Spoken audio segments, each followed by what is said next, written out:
welcome to the Manhattan DD Council. And we will start, for those of you, there are some new faces. So I am Kathy Rocho Kelly, and I chair this Manhattan DD Council.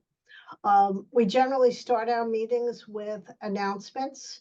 So if you have an event or a something that you'd like to announce, we use the raise hand function.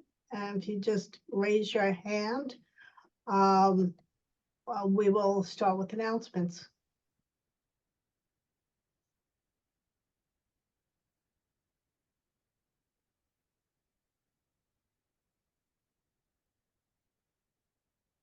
Go ahead, Wendy. Thank you, and good morning, everyone. I just wanted to let everyone know that ADAPT Community Network offers family reimbursement, housing advocacy, home modifications, overnight respite, day hab, ComHab, health services, children's services, a bunch of services, and they're all available. To learn more about our services or to apply, please contact our information and referral service, which is called Project Connect. And you can call 1-877-827-2666 or email Project Connect, no space in between the words, at adaptcommunitynetwork.org. And I've put that information on the chat. And for those of you who just signed on, I'll put it on again so everyone can see it. Thank you. Thanks, Wendy. And we've actually have a special guest today, Abigail from Steps 2, to talk about a project that she is currently working on. So Abigail. Hi, good morning, everyone. Let me just lower my Zoom hand. My name is Abigail Winokur, and I'm a health educator at Steps 2. We are a research project through the CUNY School of Public Health. We are funded by the NIH, and we are endorsed by OPWDD. So what we are is a research project focusing on the efficacy of two different curriculums and how they work with people with IDD. One is a sexual health and socialization curriculum, and the other is a health and fitness curriculum. So the way that this works is that eligible participants need to be between 16 and 27, be based in New York State, and have some form of IDD. If they are eligible for our study, they would be randomized into one of two study arms. The sexual health arm takes place one-on-one, 6 weeks over Zoom, 1 hour a week with a health educator such as myself. And we work with everyone's schedules. We understand that there are a lot of people in school, at work, so we work within that. The other arm of the study is a small group setting, also on Zoom, also 6 weeks, also 1 hour, where we talk about health, fitness, stress reduction. So participants would be paid $100 total for filling out 4 surveys over the course of a year. So their active participation would only be about 6 weeks for the courses, but they would be filling out surveys for us to measure the retention of the information over about a year. So that's kind of the gist of who we are. I will send my contact information, email, work cell, and some flyers, as well as an interest form in the chat. So if anyone wants to get in touch and learn more, we're actively recruiting, and we would love to talk further. And I can take any questions if there's time also. Thanks, Abigail. Any questions? And Abigail, just for your information and knowledge, this meeting is recorded, and then we post the recording on our website. So the message will definitely go further than the people here today. Great.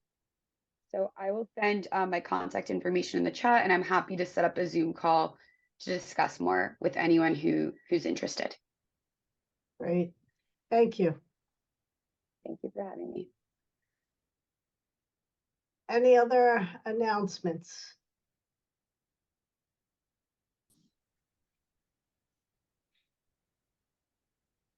Conwen?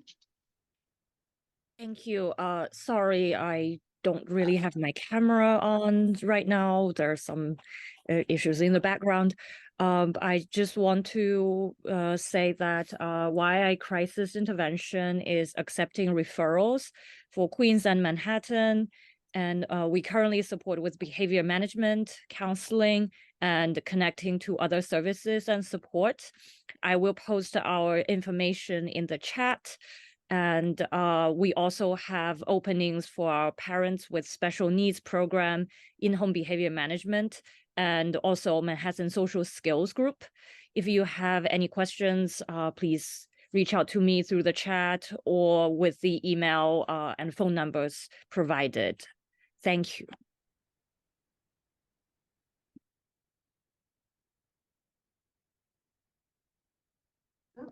I forgot to unmute. You'd think I'd get this after 3.5 years. Thank you, Carmen. Any other announcements? Yes, this is Paula from Synergy, and I'm sorry because you couldn't unmute and I cannot find the hand up. So like that makes us two. Besides the regular things that we all do that hopefully everybody's familiar as by now, that yes, we do have openings. Yes, it's getting harder, especially for Manhattan OPD eligible families for special education services, that we always have openings.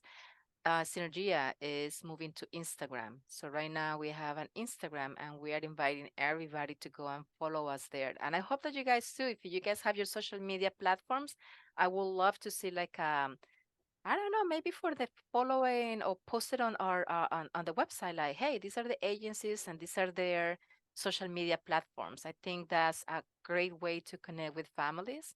It's a fantastic way for us to show something that is not tangible when you say this is what we do and this is like how we do it.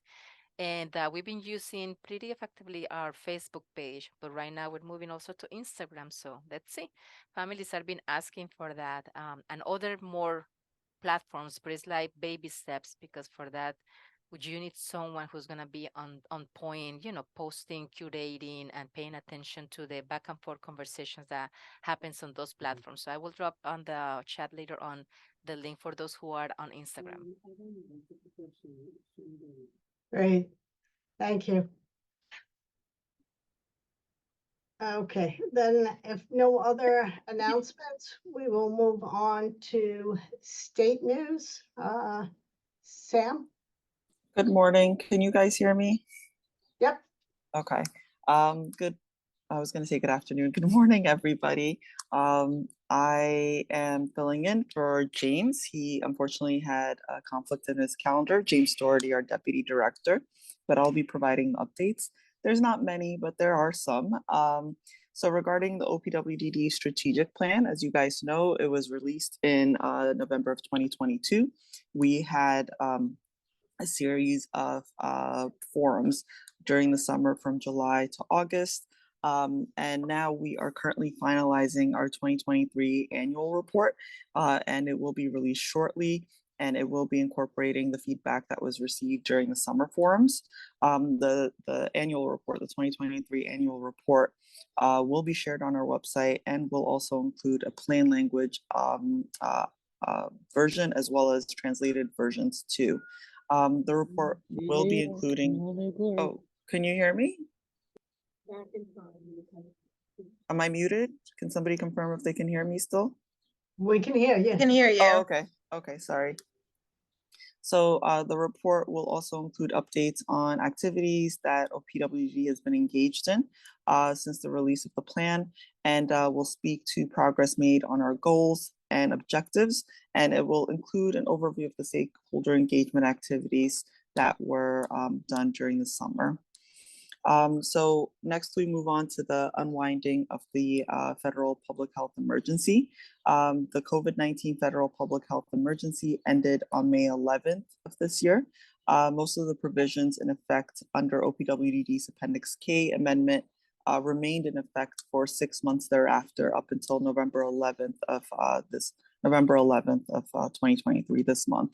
Now, OPWDD has provided guidance and resources to providers regarding the unwinding of the COVID flexibilities, and we will continue to do so over the coming months. I will put in the link for the guidance in the chat. but there is a dedicated website where the guidance as it relates to the unwinding of the federal public health emergency is available on the OPWDD website. Okay. Moving on. So I previously mentioned this regarding the workforce and recruitment activities. I believe it was that the Department of Civil Service, they had initiated a pilot titled Hiring for Emergency Limited Placement. That's why it's called HELP, the acronym. And it will allow agencies to hire new health and human resources, health and human services related staff without the competitive exam. So our agency, OPWDD, was approved to have 51 titles fall under this pilot program, including DSPs, LPNs, and RNs. And we are working with civil service to add additional support related titles for phase 2 of this program. The program has an anticipated start date of fall. I wish I had a more concrete date to provide you, but I guess technically we're still in fall. So, but as I know a more definite date, I'll make sure to update you guys at subsequent meetings. And the pilot program, the HELP pilot program, runs from April 5 of this year up until March 31st of 2024 next year. Okay. So they're overlapping? What's overlapping? The pilot HELP and the new HELP are overlapping? There's 2 phases. It's still the same HELP program, but there's a phase 1 and a phase 2. So phase 2 is supposed to start soon. Okay. Yes. So it's not an overlap. I'm sorry if that was not adequately clarified. So moving on to the HCBS waiver amendment updates. So OPWDD received CMS approval of waiver amendment 14, and that's effective October 1st of this year. The approved waiver has been posted to the OPWDD website. I'll include the link in the chat so that those who are interested can check that resource and review it. Waiver Amendment 14, it does permanently adopt some of the provisions that were temporarily authorized under the authority of the Appendix K, which was to address the COVID-19 public health emergency.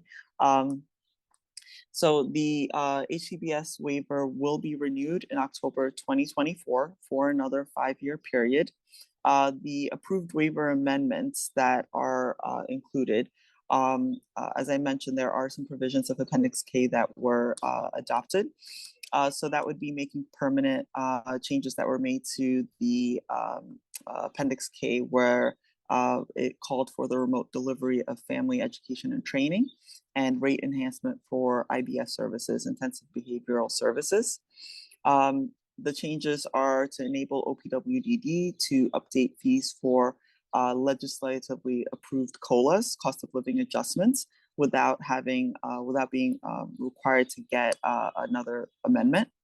The changes are to enable OPWDD to update the PRA, the personal resource allocation values, and the individual directed goods and services. As many of you know, we informally refer to those as IDGS, to update the PRA and IDGS chart without future waiver amendments.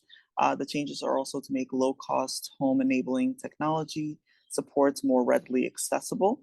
This service will be embedded as a subcomponent to the existing assistive technology category spending limit. There are also changes to preserve agency flexibility to administer certain program and rate actions at a later time without needing to submit subsequent waiver amendments. And there are other updates throughout the amendment to eliminate any out-of-date references. We also have a program that we are, I think, in the process of introducing. It is called Employability. Some of you may or may not have heard of it, but it was introduced by Assemblymember Chris Burdick and Senator John Mannion. They proposed legislation for OPWDD to provide education and resources to assist businesses with hiring, training, and retaining employees with disabilities. Governor Hochul signed the legislation into law in 2022. as of September of this year, September 2023, OPWDD and its partners introduced a new training called Employability for Businesses. Employability trainings were hosted by OPWDD in partnership with Adult Career and Continuing Education Services, Vocational Rehab, which is Access VR, and the New York State Industries for the Disabled, NYSID, NYSID.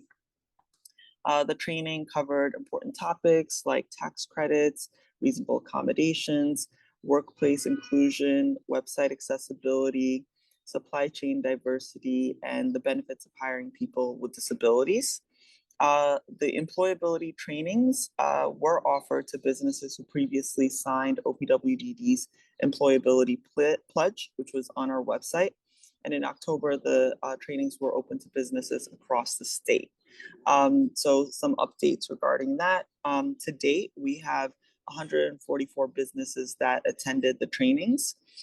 We as an agency will continue this momentum by developing an online training available to businesses with additional resources on the website that can be completed at their own rate instead of having a dedicated date and time to complete the training. OPWDD, we're going to continue to work with our partner agencies to get the word out to businesses that hiring people with disabilities is indeed good business.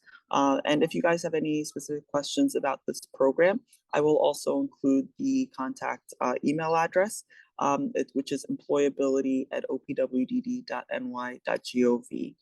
But like I said, I will be putting these resources in the chat, okay? And the last update is the new ADM that was recently released. Oops, a little tongue-tied.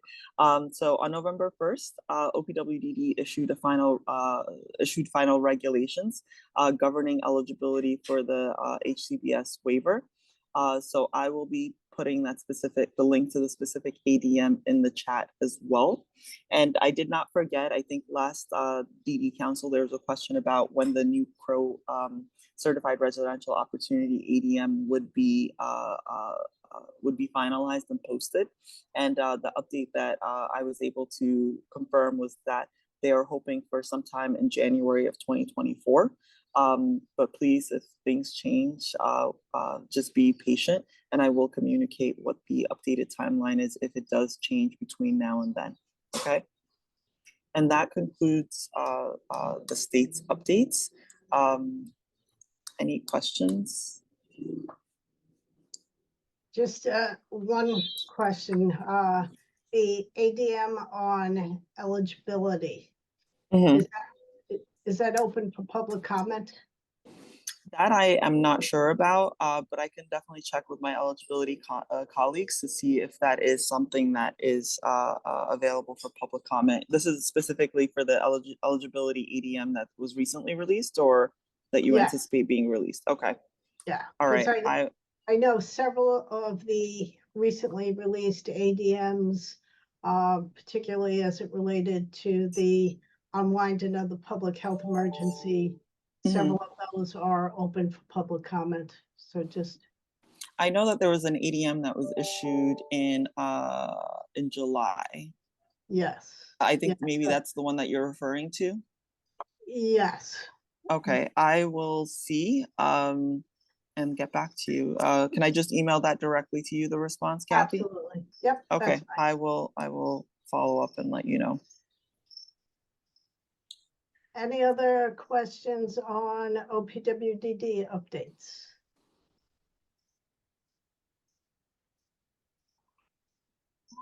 Thank you, Sam. Thank you. Move on to IAC. I see we have both Richard and Winnie here. Who won the coin toss? Richard? I won the coin toss. And Winnie's there somewhere, and she can fill in everything I forget. So thanks, everybody. Good to see you again. 3 things I'm going to cover. One is a memo we hope people will give to the legislator to send to the governor. Then I have some education issues. And then just an announcement on training. So Kathy, I sent you the letter that we're gonna ask people to give to the legislators to send to Kathy Hochul. And if you post that, I would do it, but I'm just really horrible at that. Or if Winnie, you want to do it. I feel just free. put, Richard, I just dropped it in the chat. Okay, Thank you, and hi, everybody. I'm multitasking and absolutely behind Richard today. I'm glad to be here. well, just look out when I fall over. So this is an advocacy letter. We want the legislators to get to the governor before the winter holidays. So sooner the better. It's basically about support for our DSPs. And we asking her to put in the direct support wage enhancement for $4,000 per eligible employee. And it's all about, raising the wages of our direct care staff, the people who are really in the front lines of our industry. And we want to get her attention now, while still a time to get it into executive budget. It makes an uphill battle if it's not. And then that'll be on top of a 3.2% cost of living adjustment, which is the CPI index for the year. So pull down that letter. Oh, yes. Thank you, Ellie. And feel free to edit as you wish, just keeping, the main focus in there. Go ahead, Winnie. No, that was me. That was me. Oh, that Just was saying, you. as long as we keep the essence, because it's like too long for families, Okay. in my opinion. Yeah, absolutely. Feel free to shorten it or, make it sound more like your voice. And so it's the direct support wage enhancement, which is the $4,000 for DSPs and other lowest paid staff. And it's also the COLA, which is 3.2% this year to help keep us, a viable service sector for people who need us. Okay. And just a quick announcement on IAC trainings. We have a number of trainings posted on our website, which is iacny.org.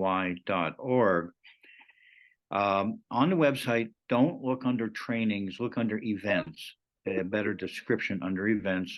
We'll be getting that fixed. But it lists upcoming committee meetings as well as trainings. And the one I want to highlight is on December 6th at 11 o'clock, and it's on advocacy with special emphasis towards families. And IAC's create a special price for family members of only $25 for this session. And those of you who have been around a little while, the trainer is our friend Gary Schulman, who I haven't seen in a long time, and you probably haven't seen him either, but Gary's one of the best when it comes to advocacy. And he and I used to do trainings back in the early 90s together. He was the comic and I was the dry man. So I described what government was, and he taught people how to advocate, how to get what you want. So that's December 6th. Go to our website, iacny.org. If you don't see the $25 price, send our training director an email. That's Jenny, JENNIE @iacny.org. Want to make it easy for parents to attend. Richard, Yes. Richard, the go on. price is advertised at $20. 20. Okay. I stand corrected again. Thank you. I just put that in the chat so you can forget that I said it. Okay. Yeah, I'll and tell Jen. and can you please consider waiving it if somebody really asks you to? It's Is he's the great. boss He was still the on? he was the first person I spoke to 41 years ago. He's terrific, and his advocacy stuff is great, but it's really hard to ask families to pay anything at all. Understood. So Maybe ask for somebody to underwrite the thing. See you later. Yeah, no, that would be I nice. think that's a great idea, and thank you for mentioning it. And we wanted to put together a sort of a scholarship program, you know, for a number of different types of trainings that we do, but we haven't gotten to that yet. So if anybody wants to attend and can't afford to pay, please mention that to Jenny, and we'll see what we can do. And we'll do it more formally as soon as we possibly can. Thank you, Ellie. I like that scholarship idea, Winnie. It's the people who can afford to pitch in some money for the families who can't. Because you families are such a strong force in Albany when it comes to sitting down with the legislator. You get a lot further than I do. And we had a DDPC grant for something like that for a specific purpose. I think maybe we can broaden that as well. So yes, we all want families to participate. Yeah, thanks, Winnie. I was just gonna ask about that DDPC grant, whether that was still active. It's not, it's over, but gotta do it again. Okay, on to education. This is liaison. I think Jackie Goldberg had a question before you move on, Jackie. Oops. I just wanted to add, as far as the scholarship, something that's has been sent to me before is if you can underwrite another family along with yourself, that can be an easy way of getting it covered. I love that idea. Thank you so much. Sure. Yeah. So a quick report from the education world at IAC. Now, Chris Trieber, our main education person, has been made part of a group called the Emergency Coalition to Save the Education Program. This all has to do with the enhanced preschool, which was originally funded by COVID funds, and now those funds are disappearing. There's no funds right now in the state or the city to fund that program. You're talking about just on the education budget of Board of Ed of $547 million, almost immediately. So this coalition is advocating to somehow fund that program. There's 150 different organizations that have signed on to this emergency coalition letter. They've been meeting with elected officials and with the mayor's office. And with all the doom and gloom out of the mayor's office, it's hard to keep up hope, but we have to do that. So we'll keep you up to date on that advocacy effort. Again, it's very tough in this climate. Albany's hoping for help from Washington. The other thing in the education world, there's been some confusion about allowing children to stay in school either till the day before they turn 22, or depending on the interpretation, throughout the full school year of the year they turn 22. So that discussion is still going on. Suzanne Bowling out of State Ed used the term the day before they turn 22. So Chris and others are working on that. One thing I didn't realize, but I'm always the last to know, is that New York City Department of Ed is now called New York City Public Schools. So they've changed that name for what it's worth. The other issue with the turning 22 is that not every CSE, Committee on Special Education, interpreted it the same way. So just in New York City, you have different interpretations. I don't know if any of you have run into that.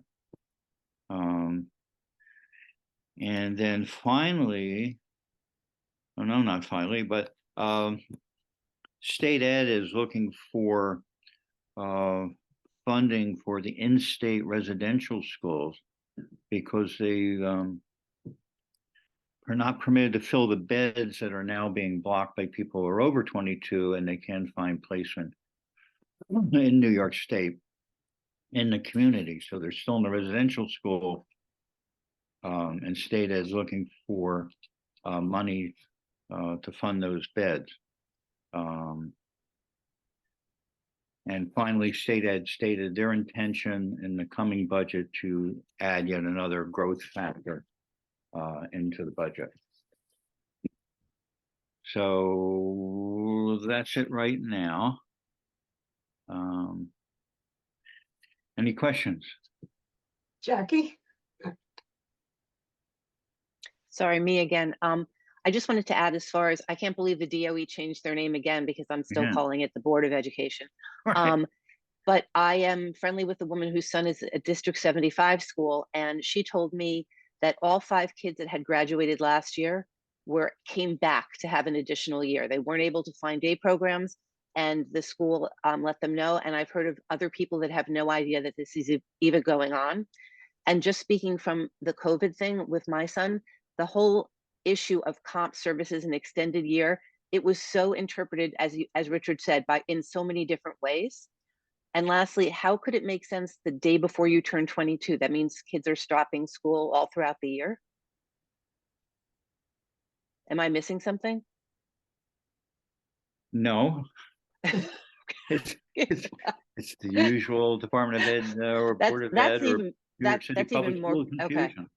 All right, but I just want to say that according to what I heard, it's not being put out there to families that your child can stay an extra year. You have to be lucky enough that someone tells you or that the school lets you know. So just for all of you who work with families, that's it. Thanks, Jackie. Good to know. Ricky Cologne? Yes, hi, good morning.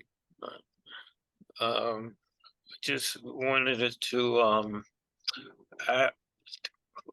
clarify about what to see if, like you was mentioning with Richard, about the public schools of special ed, and is it that all special eds are becoming public schools, and No. along with District 75? No, it's just that instead of calling it the Board of Ed, instead of calling it the Department of Ed, it's now called New York City Public Schools. But the actual schools are not changing. District 75 is not going anywhere.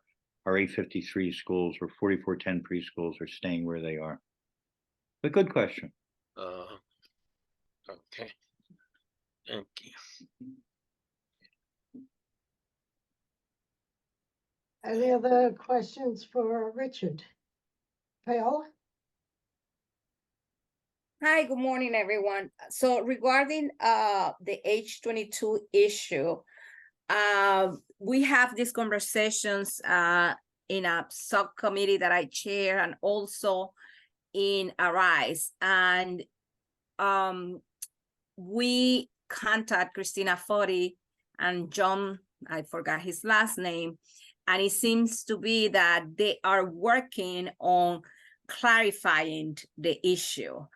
It is confusing, and Jackie is right. The families are not being aware, except that a few schools that have long-time transition coordinators have read the information, and they have taken upon themselves to send letters to the families about, your child could stay here until age 22.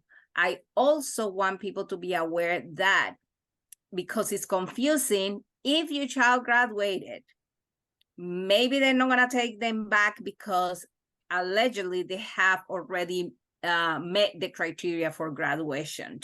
And I say this because we actually here at New York Lawyers had a case, and they graduated a student, and the student didn't know how to read, and he was capable to learn. And after the school graduated the student, we enter in a legal battle for the New York City Department of Education, now New York City Public Schools, to take him back, and we lost We want other things for the student, other services, hours of tutoring and other things, but really the student wanted to be a school. And that was sad for us not to give him that. He wanted to be a school, in a school environment. We got him a whole bunch of other services, and to be quite honest, more it costs to DOE than the students staying in school. But, you know, the issue was that he met the criteria and he graduated, and that was that. So careful about that. That's it. Thanks, Paola. And for those of you who don't know, Paola is with New York Lawyers for the Public Interest. So thanks. Thank you, Kathy. I failed to say that. Ellie? Yeah, Richard, talk a little bit about the upcoming advocacy for New York City, or Winnie's not here. I don't know where. Ellie, you mean New York City in what respect? Education or? No. government? The rally was the first in a series of things that NIDA is planning. Oh, I'm sorry. Winnie did remind me to talk about that. It was, yeah. Unfortunately, I wasn't able to go. It's just too much going on. No, I wasn't, Winnie and I didn't go either, but you know, share a brain on some of this, so. So Richard, I can do this because I told you a little bit about the rally, but I didn't, really talk about the rest of the plans. So yeah, so our kickoff pre-budget rally aimed squarely at the governor took place on the 15th, 16th. I don't know. I have COVID, so I don't even know what day it is. It was the 15th. Okay, thank you. And thank you so much to everybody here who went up there. Our Staten Island co-chair, Diane Perugia, sounded like she made a great, I can't wait to see the video. I haven't had a chance yet. And it also sounds like lots of people went up, which we were a little concerned about because it's a little uncomfortable up there when the room is packed. You don't even get in. The sound didn't work out like we hoped it would. We had a little bit of amplified sound this year, but it didn't work out so perfectly. So we're still perfecting the thing. But anyway, this was the first in the war room.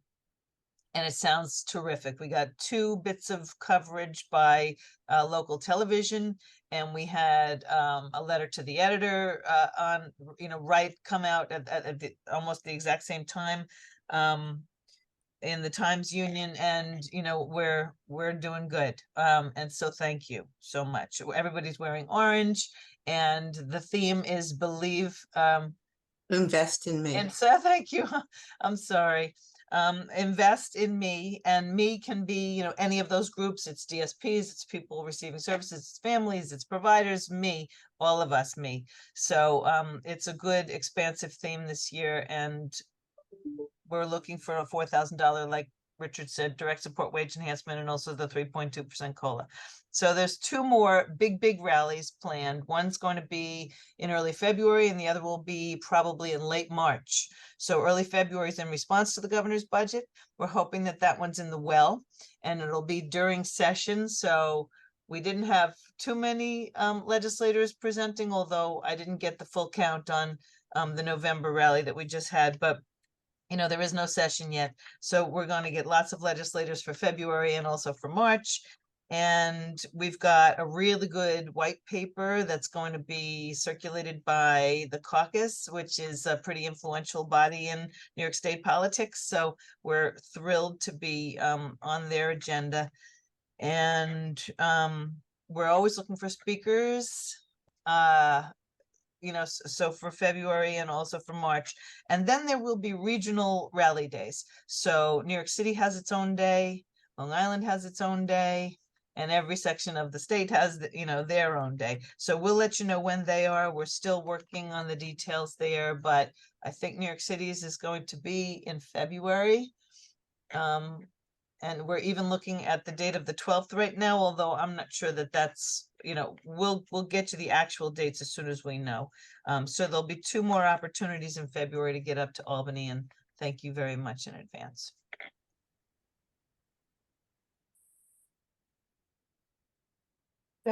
Thanks, Winnie. Several of us actually were up there, and it was a great day. And it was great to see people live and in person again. So it was a really good time. And lots of orange, lots and lots of orange.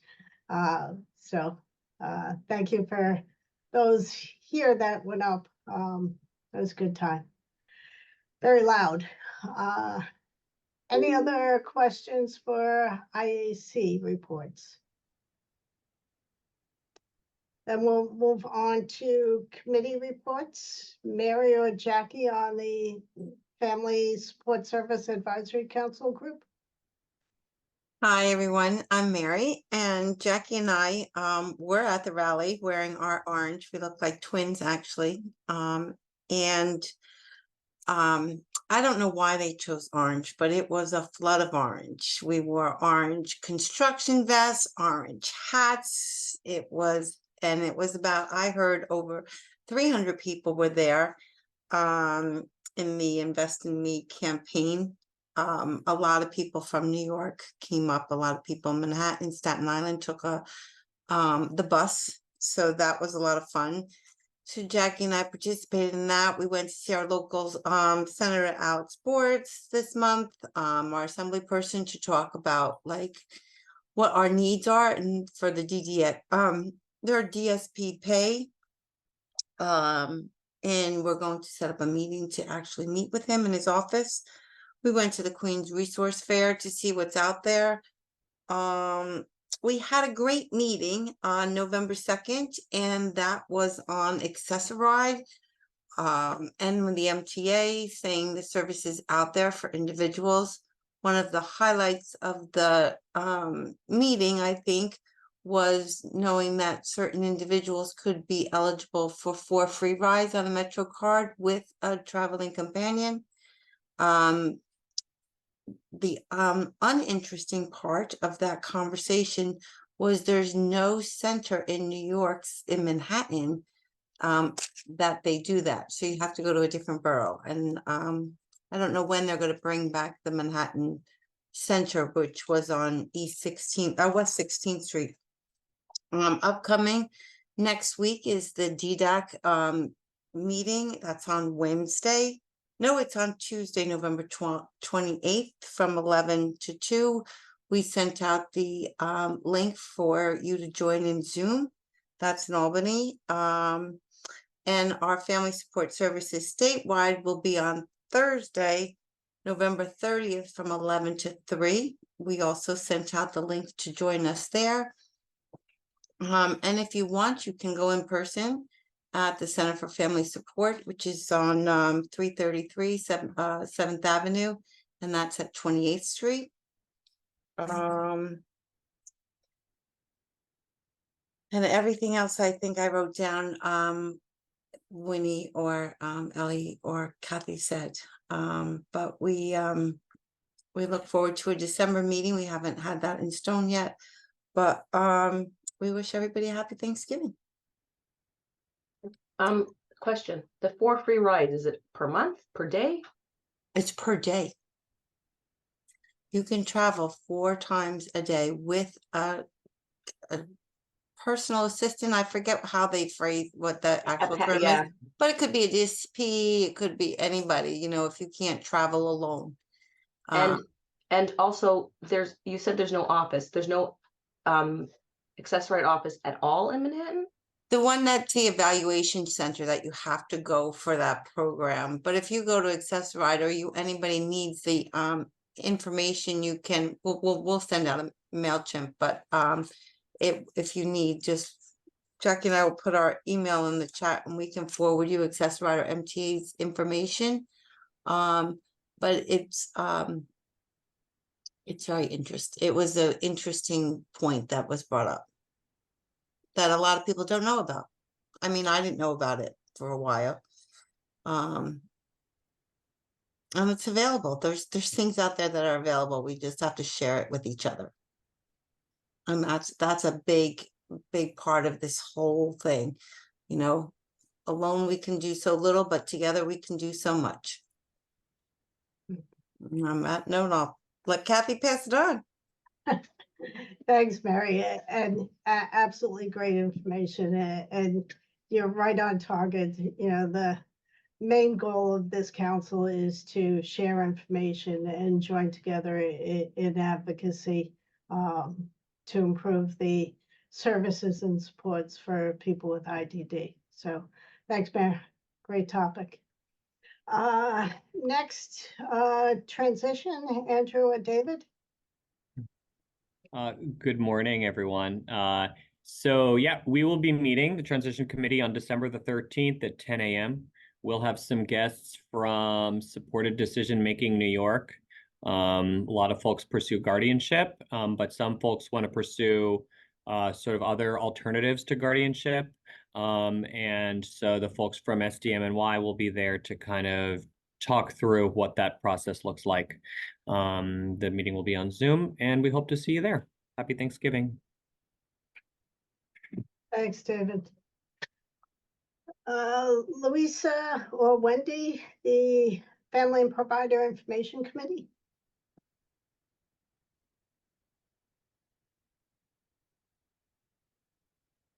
You're muted. want- I can start about last meeting. Oh, you got it. Okay. Sorry, go ahead, Wendy, you can start. Yeah, hello, everyone. So I'm going to speak about the meeting that we just took place this month, and Lisa can give you information about our next meeting. So we had a meeting November 8th. It was attended by, according to Zoom, over 50 people. So very happy about that. The meeting was about resources and new initiatives. We had presentations from NYU Langone's Peers Social Skills Program, SIB Shop from AHRC, which is a sibling support group, the Start Here program from Adapt Community Network, and also Hamaspic Home Care. The recording is up and running and available. Andrew was great enough to put in the link on the chat, so please do go and watch it. And special thank you to Andrew and Ilana for getting the word out and helping with the tech aspects of it. So thank you so much for that. And Lisa, if you could tell us about our next meeting. Sure. It's not every day you attend one of these meetings after doing this for a while and you learn something completely new. And there were some of those presentations from that last one that I brought back to my team at a CCO. I worked for one of the 3 CCOs downstate at Care Design New York, and definitely had a lot of great resources that I made sure that they all had access to and could share with our families. So our next meeting is going to be sort of a brainchild after Wendy and I spoke about some of the challenges that we're facing as a group of providers, as a group of families, as caregivers of people that receive services, and that's getting authorized for services. So people are making it through eligibility, getting approved for a care manager, and then getting sort of stuck at not being able to get approved for those waiver services, for the family support services, for those things that they are enrolling to begin with to receive. So we're going to focus our next meeting on the tips and tricks for getting approved for services at different stages. So there's been a lot of changes to what OPWDD is approving, and we're hoping to have a couple of folks lend us their wisdom and provide us with some information that could benefit both providers, care managers, and families when going through this process of trying to obtain services for the first time. So hopefully this wonderful idea comes to fruition just the way we see it, but I'm sure we'll do our best to share that information the best way we can. It's been a learning season for us with all of the changes in that. So we will see you on January 10th at 10 a.m. Thanks, Wendy and Louisa. Sam, are you still with us, Sam Tedeschi? Yes, I am. Hi. Hi. Question. I know there was legislation passed and signed into law by the governor, I believe at the very beginning of the year, and it went into effect in June, that required OPWDD to track and timestamp eligibility and access to services. Are you speaking about the ESAL?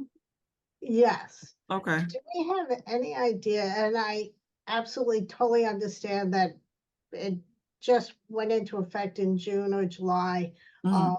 But do we have any idea on when we'll start to get some preliminary data from this? That I'm not sure about. I know it was just implemented, I believe, I do believe it was in June, maybe. I'm sorry. Yeah. But we've been doing a lot of work behind the scenes in terms of preparing, and it is implemented fully within eligibility. We've also established a quality review team, which is another component of the ESAL, eligibility and service authorization legislation. I'm not sure when we will have the data available, but it's only been, I would say, we're in November now, right? So it's been about because I will say the quality review team, as it's indicated in the ESAL, was only just implemented, I believe, in September, mid-September. So eligibility, I think, was fully on board earlier, but some of the data may not be as robust because it wasn't like both components went into effect immediately. And this is not just within New York City either, this is statewide. So I think you guys are looking for data, not just only for the city, but to compare it to statewide. So I think that they are most likely putting together the data, but I don't know when it will be available for posting. But I can certainly follow up and see what I can find out on your behalf. Thanks, Sam. No problem. Jackie, you had a question or a comment? I just wanted to add one thing as far as our committee, that we will be starting the evaluations of all the contracted FSS services in the next month. So for Mary and I, if any people at agencies have anything they want to let us know about their contracts, anything at all, how it's working, how it's not working, please email us at manhattanfamilyadvisory@gmail.com. You all have our email. Thanks. Thanks, Jackie. Any other comments, questions, final thoughts? Our next meeting will be December 19th, and same Zoom link. So have a very happy and fulfilling Thanksgiving, and enjoy the Preston family. Thank you. Kathy, I had one additional question.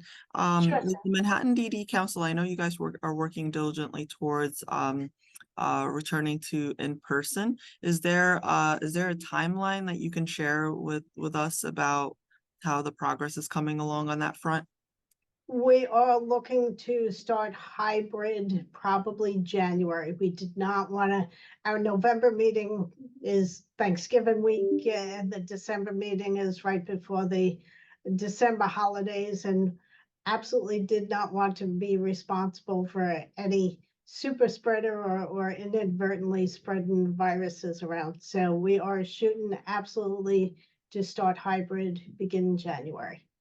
Okay, thank you. Much appreciated. Yep. Would you be willing to come in person? I mean, if need be, why not? But again, you know, we'll do our best whether you guys continue to do online or hybrid or in person. So We absolutely will be doing hybrid. I do not really expect to fully transition back to in-person meetings. Okay. I think there's so much we've gained from technology and reaching more people, and even by the simple option of being able to record these meetings and then having them viewed multiple times. I think that that's something we'll not be giving up. So. Yeah, right. Okay. Okay. Have a great month and enjoy the Thanksgiving holiday all. Take care.